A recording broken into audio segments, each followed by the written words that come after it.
Olá, seja bem-vindo à aula número 27 do curso de Spring Boot. Nessa aula nós vamos falar da importância da classe Service no nosso sistema. Bom, antes nós tínhamos uma estrutura muito parecida com essa, tá? Então nós tínhamos um controlador, esse controlador fazia uma requisição para a interface repository e a repository fazia a comunicação com o banco de dados. Agora, nós trocamos um pouquinho, nós criamos uma terceira camada chamada Services, e essa camada ela é responsável por fazer a implementação das regras de negócio. Porém, se você ainda não tem muito claro o que é regra de negócio, a gente vai explicar aqui. Vamos dizer que toda vez que a gente precisar salvar um usuário no banco de dados, a gente precisa verificar se esse usuário já possui um e-mail cadastrado lá. Ou seja, seu e-mail é marcos@gmail.com e aí existe uma outra pessoa tentando cadastrar um usuário com o mesmo e-mail. Onde a gente faria esse tipo de verificação? Bom, a gente poderia fazer ela no controller? Poderia. Vamos ver um exemplo de como seria ela no controller sem poder fazer no repository. Vamos lá. Então, nós temos aqui o usuário controller e vamos verificar aqueles métodos de save. Então, aqui no nosso post, olha, um pouquinho acima do save, a gente teria que fazer uma pergunta aqui, que seria a seguinte: verifica se o e-mail já existe, ok? Verifica se o e-mail já existe. Se ele já existe, eu vou salvar. Se ele não, perdão, se ele não existe, eu vou salvar. Se ele já existe, eu não posso salvar. E aí vamos verificar um outro local. Olha, aqui a gente também utiliza o nosso save dentro do controlador. E aqui eu vou verificar de novo. Olha, verifica se o usuário existe. Então eu tenho que fazer a mesma coisa. Existe a mesma coisa aqui em dois controladores diferentes.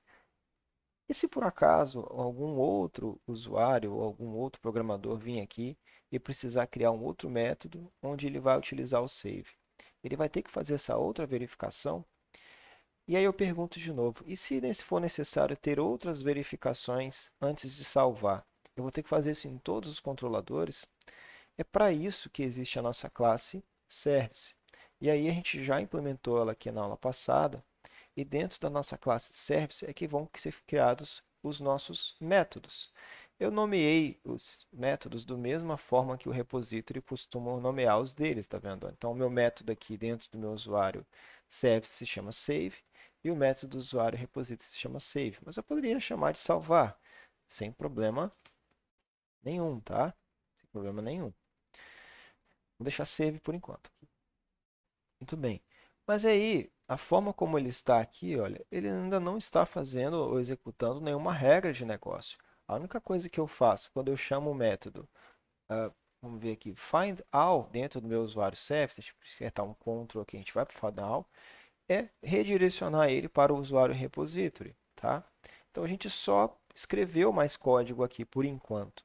Mas vamos dizer o seguinte, que toda vez que eu queira salvar um usuário, eu queira passar por um processo de verificação de e-mail.